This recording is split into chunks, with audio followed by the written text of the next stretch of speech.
what do you really love to do? What do you really Mm. enjoy doing? What do you feel like you could do without making any money?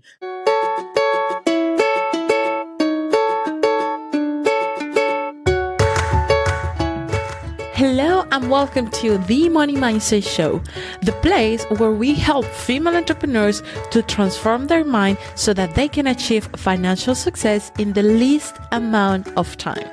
Here, we talk about subconscious mind, we talk about money mindset shifts, money mindset blocks, a strategy so that you can bypass your own money mindset and increase your income, better your relationship with money, and grow your business.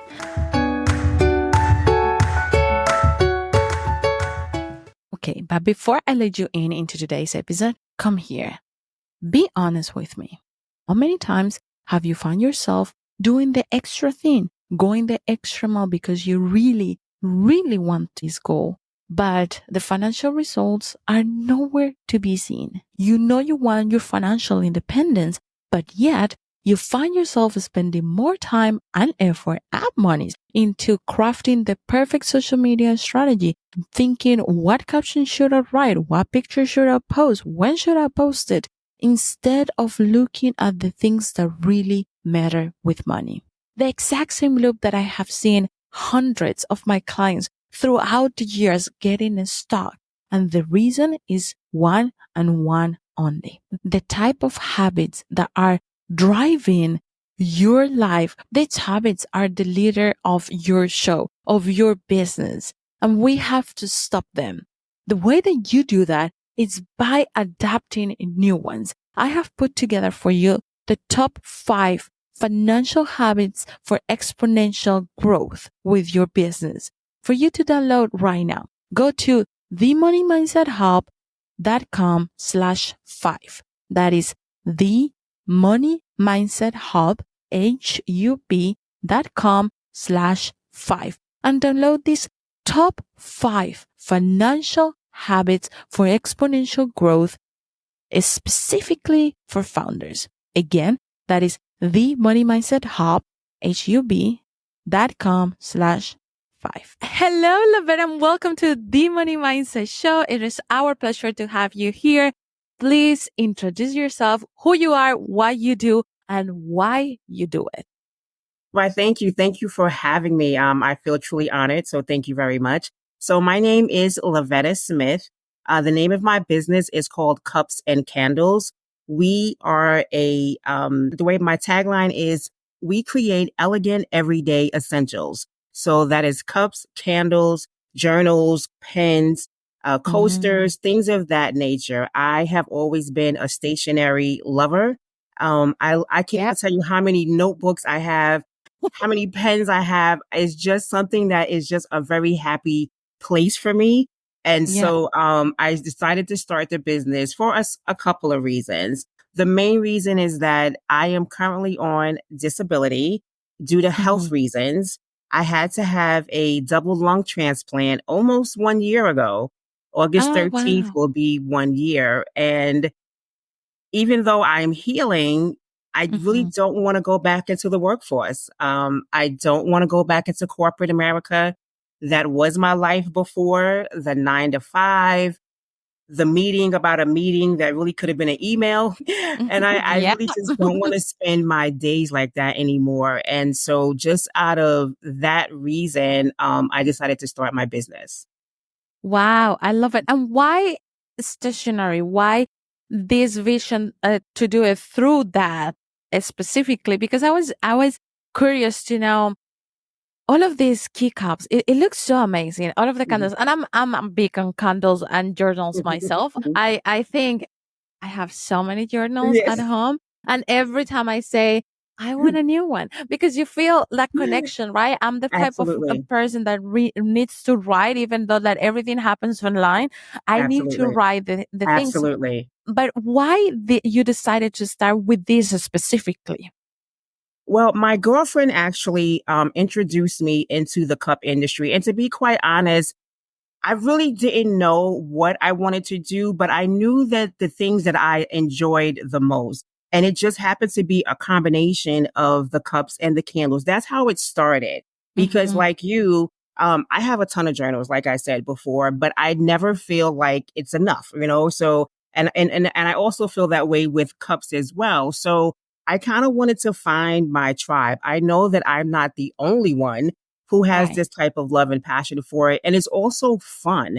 And then it also kind of taps into my inner childhood because when I was young, I loved Hello Kitty, and honestly, as an adult, I still love Hello Kitty. But I mean, but I remember going to the mall and they had the journals with the notebooks and the pens and the erasers and all of that kind of stuff. And it just was a happy place for me. And so I just felt it was something that was going to be lighthearted. It was going to be creative and just was going to allow me to have free range and just be able to produce products that I felt others would enjoy as well. I love that idea. So when did the business started? So my baby is new. This is honestly my Yeah. second month. It took a while as far as just sourcing out the right products. Yeah. And also having confidence in myself as well. Even though it was a great idea to me, Mm-hmm. really trying to see if it was going to be a great idea, for others as well. So some of it was kind of fear that I was like, oh, I'm not going to do it right now. Then I would kind of dib and dabble, but like the feeling for me would not go away to do it. And so then I Mm-hmm. just said, you know what, we just going to jump. We just going to do it. Yes. and that's, Yeah. and that's how we got And started. Mhm. and let's talk about that confidence, that part, Mhm. because with the interviews that I have had, with the work that I do, I coach a lot of BIPOC and I coach in the financial side.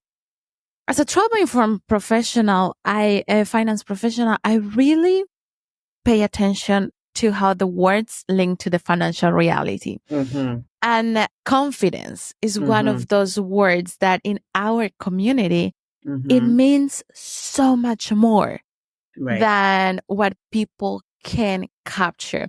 So let's Mhm. talk about that confidence. What was that journey for you to get to the point of, you know what, I am going to do it, to take that first step when that confidence builds up and say, at least I'm going to open the doors. Well, you know what? To be quite honest, like I mentioned, I am on disability. And so that is not a lot of money, and I still have all of my bills, my rent, my cable, my this, that, and the third. And unfortunately, disability does not cover everything. And Mm. so I was torn between, do I go back to work, even though I really didn't want to, or do I start this business? And then I began to felt like maybe I need to go back to work for being a responsible adult because like Mm. I listened to your podcast about, training as we were younger, right? Trying to get into that job that you stay in for 50 years and retire. We're not really taught entrepreneurship. Well, at least I wasn't in my era, right? We weren't Yeah. taught entrepreneurship, but in my heart of hearts, I just did not want to go back to the workforce. And again, I started looking, I started applying, and the whole process is so different now, than it Yeah. was, several years ago. I haven't had to look for a job for over 10 years because I was on my last job for 8. So I felt Mhm. like a fish out of water. And then it was like, okay, Lavetta, either you're going to do this or you're going to start the business. Which way are you going to go? And then I just Mhm. said, you know what? I'm just going to do it. Once I started investing in the business, once I started purchasing product, I said, well, you don't spend this money now, so you're going to have to go forth with it. And that pretty Right. much was it. It was just a choice between not saying that I'm not being a responsible adult, but it was that choice between do I do what I was taught to do, get a job to pay the bills, or do I take a chance on myself? Do I Yeah. just take that jump? I love what you said about being a responsible adult because like if you listen to the RRT episode, you will know exactly how this that I'm going to say relates. It Mm-hmm. is because we have been told for so long that a responsible adult is Mm-hmm. X, Y, and Z. Mm-hmm. And if we are not all of those things, then we are irresponsible. Right. But according to what? Right. Like according to whom?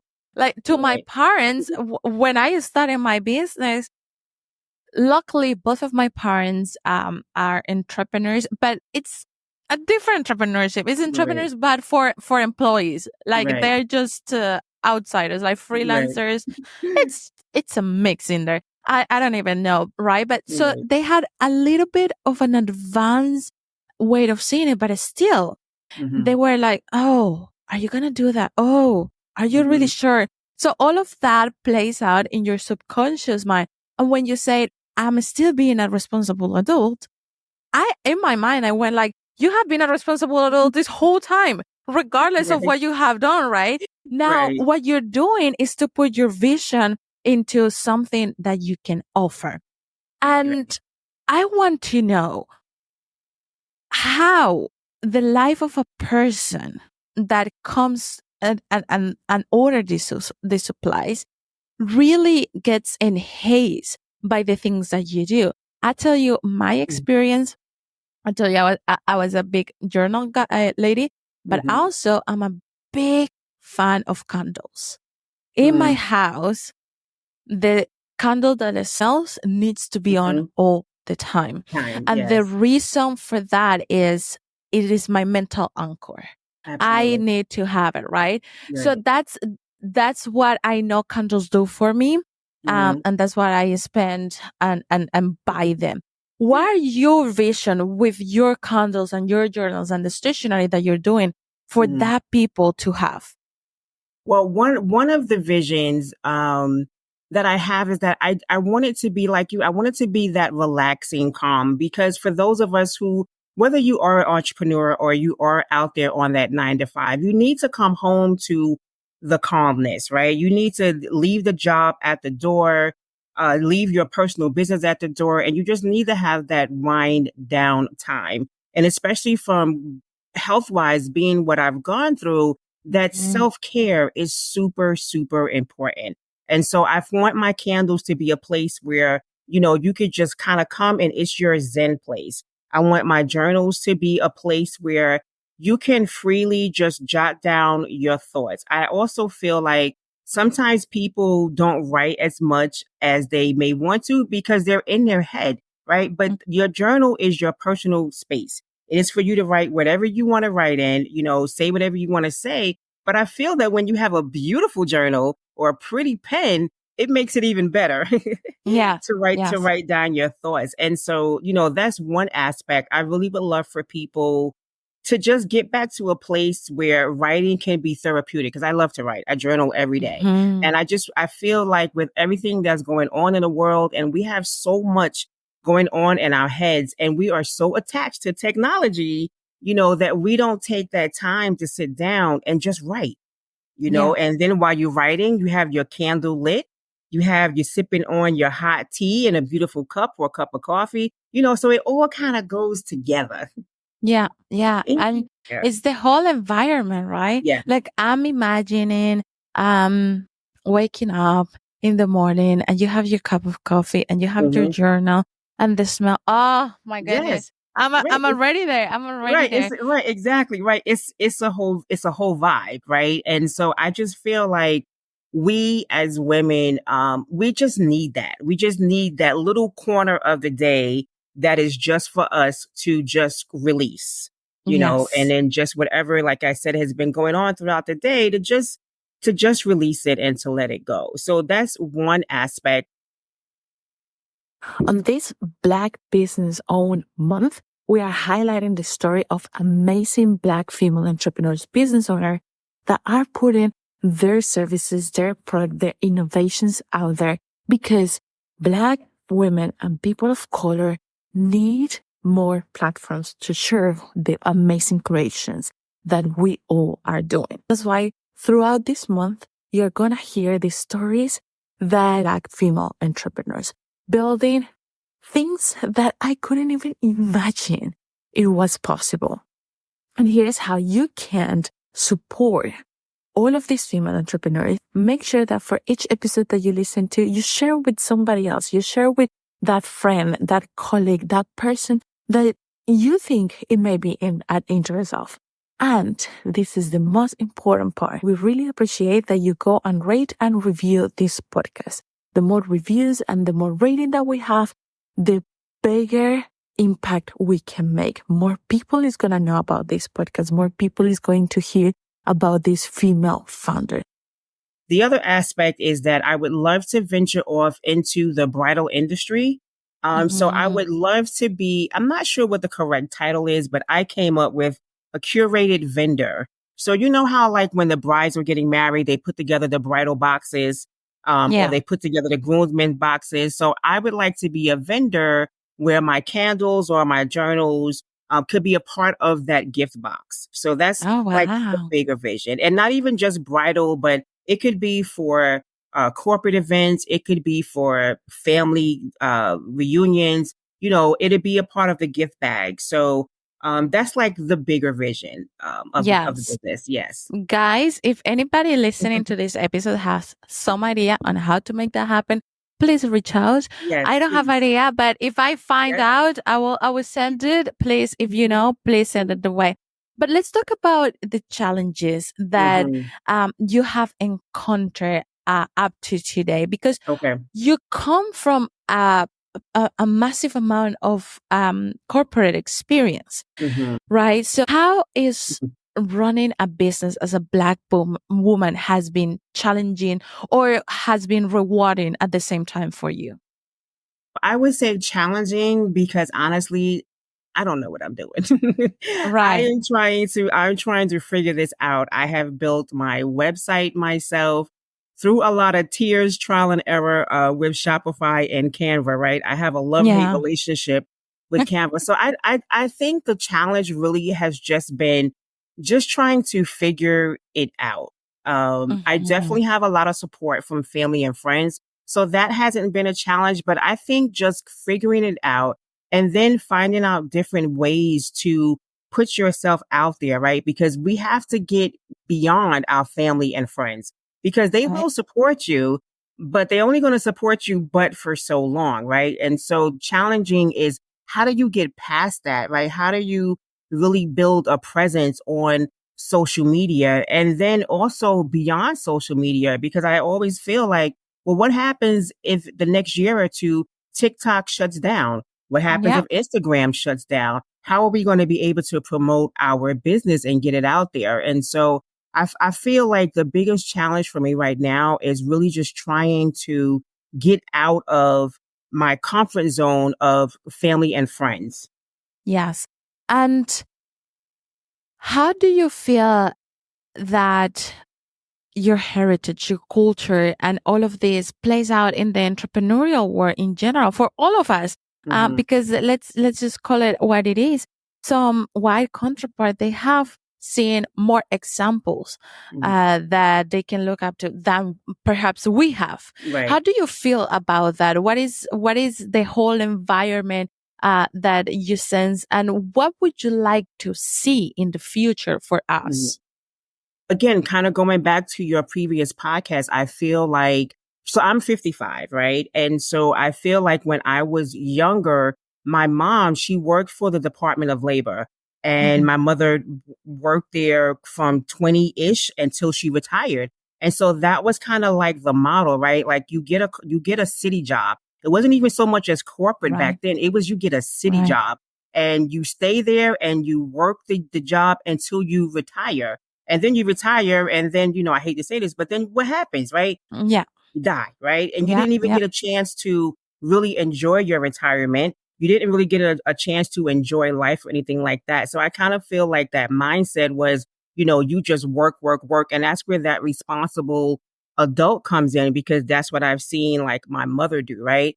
And so now Mhm. that I'm older and I am starting my business, for me, I encourage my children to do the same.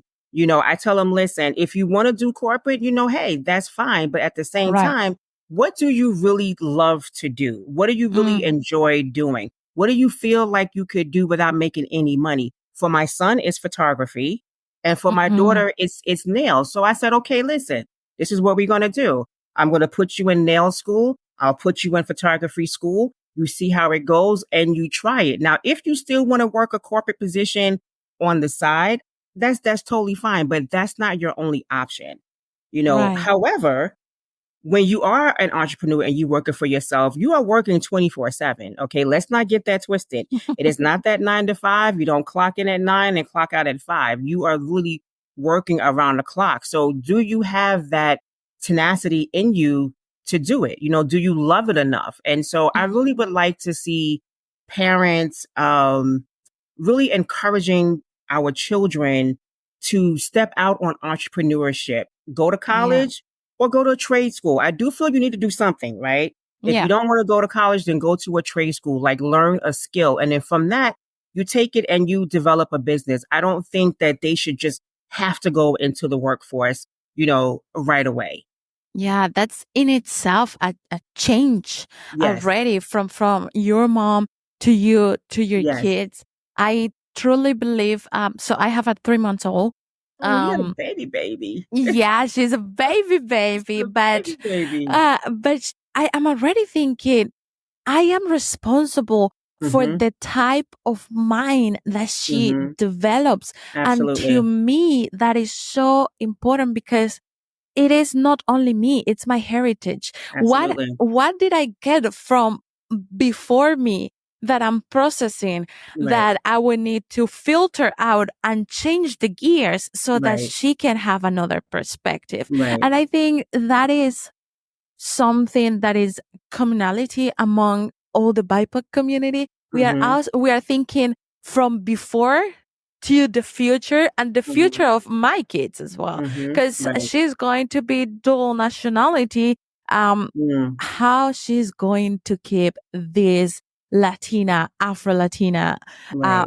inside of her and how she's going to develop, right? Right. How she's going to be about entrepreneurship. Perhaps she doesn't even want to be an Right. entrepreneur, right? But she will have the option to Option. see something else, right? Exactly. And I think that that's what's important because for me, now my mother didn't like encourage me nor force me to go into the city type job, but she didn't necessarily give me the option or Hmm. give me the idea, I will say, to become an entrepreneur. Yeah, I think that idea wasn't even in her mindset because it wasn't in the mindset of her mother, right? They that's right. just not what they did back then. It was you get this job and you work there, but today things are definitely a lot different. And I feel like again, we should at least give our children that option if that's what they want. Because some people like a corporate job. Some Yeah. people like to climb that corporate ladder, so I would never force either one on them, but it's nice to be able to give them the option Yeah. The idea, to as you choose said, which route they want to go. yes, they put the seed and the idea of it. I love what you said in there. If somebody right now is listening to this and wants to get one of your products, how can they order right now? Is it open to order Yes, it is already? actually open to Okay. order. It's on my website, which is www.cupsandkandles.com. But cups is spelled with a K. So it's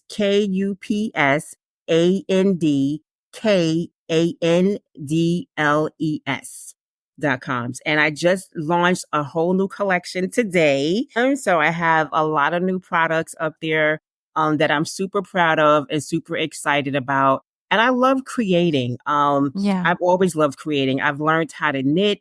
I try, and I'll tell you this too. I've also tried several other different businesses, and Yes. and I'll be honest too. One of my biggest challenges is consistency. I'll be very transparent. Mm, I am fabulous at starting, right? But then somewhere down the line, my consistency tends to fall off. I kind of feel like for me this time, now that I'm able to do a combination of products that I enjoy, and also I don't have the luxury to be non consistent right. because Right. of being on disability, right? And Yeah. so that kind of forces me to make sure that I show up every single day, even Yeah. if it's just for a few hours, to make sure that I'm online, to make sure that I am creating some posts. I just figured out how to do videos and reels, so I'm super excited about that. Yes. Thank God Yes. for my kids, but just Oh my showing up gosh. for yourself every day. But yeah, but the website is It is up. I feel like it's beautiful. I did it myself. It was a lot of blood, sweat, and tears, but I did get it done. I love it. Yes.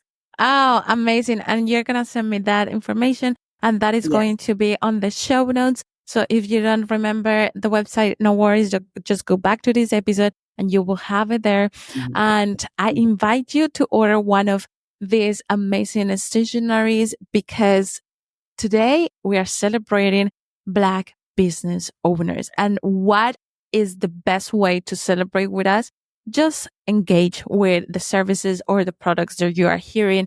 That makes a huge difference, not only by the product, because you're going to get this whole different mindset, this whole different state of mind with this stationery, but also because you are supporting somebody else to grow. Okay, but before I let you go, did you know that you have a space where your money mindset work is made extra simple so that you can increase your income, better your relationship with money, and grow your business in such a simple and easy way? Go to themoneymindset.hub.com and choose your path and start making those changes easily and effortlessly. That is themoneymindset.hub.com.